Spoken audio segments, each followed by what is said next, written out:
its texture. I wanted to start the recipe by just showing you what mise en place is. It means put in place. We have everything that we need here and here. So you see how organized a baking process can be. It won't be that organized in your house because this is for television, but you have to know that you have all the ingredients for a recipe within easy reach before you start. So now for the recipe. This is based on an Italian-style cornmeal torte, and it's enriched with the ground almonds and made more flavorful with extra virgin olive oil in place of butter. And, best of all, this is naturally gluten-free. So start with your milk. Half a cup of whole milk, and we're going to acidulate the milk. We're going to make it almost like a buttermilk by adding the juice of 1 lemon.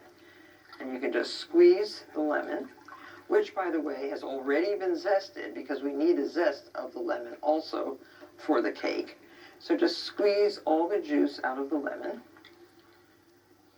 And this is such a great tool to have in your kitchen, this lemon squeezer. There. Now, you'll see, right now it's still just kind of lemony milk, but this will thicken up and you'll see what happens. It turns like it curdles like a buttermilk. And we need 3/4 of a cup of olive oil, and I will measure this out.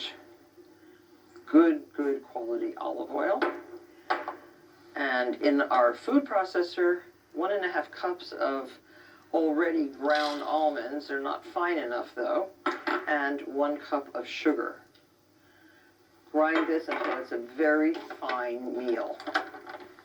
And these are raw almonds. We're basically making a nice sugary flour of almonds. And to this, now add your lemon zest. Pulsing the almonds and the sugar with the lemon zest allows the lemon to be completely incorporated into the flour of the cake. Flour in quotes. Because we're used to thinking about flour as all-purpose white flour, of course. So now you can dump this into a large bowl. It's very fragrant and very delicious.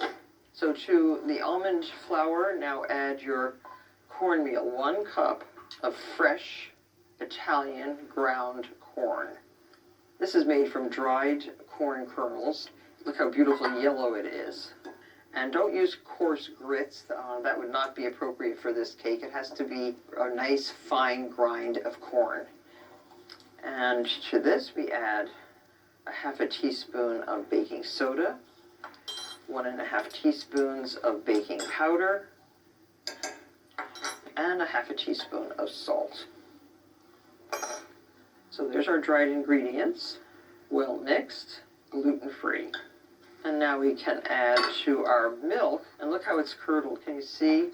It's really thick. A nice light buttermilk.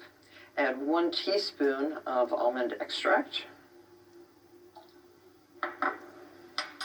And 3 large eggs. You can beat these in after each addition.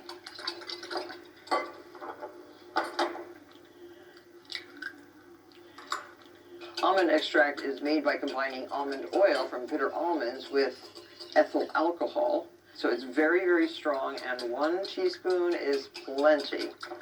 Sometimes people use too much of the extracts and really overpowers the flavor of the other ingredients. So be careful. I have made that mistake. And now add your olive oil to the egg mixture. Look at that gorgeous color. You should have your pan, which is a 9-inch spring-form pan, oiled generously with olive oil. And this has an easy release. You see this little clamp on the side, so that when the cake is done, you just separate this ring and the cake will pop out. So now you can add the wet ingredients, and you can sort of feel the crunch of the cornmeal. If you want the most nutritious and flavorful cornmeal, make sure the package says whole grain or stone ground. This means that the germ and the bran layer are included in the mix. And your oven should be preheated to 25 degrees, and you're going to bake this cake for anywhere from 50 to 55 minutes. So just pour this right into your pan, and it's ready to go into the oven. Set your timer. So here's the cake. This is what it looks like when it comes out of the oven. Let it cool completely on a wire rack like this in the pan, and run a knife around the perimeter so that you're sure it's going to release. Now here is the little clamp that springform pans have. This releases the ring. Did you notice it got bigger? And this will lift right off. How good. So use a large spatula if you have one, just to lift the cake and put in place. You could use a stencil if you want to put a decoration on there, but it's also very pretty, just powdered sugar in a sieve all over the top. So pretty. And this is ready to serve.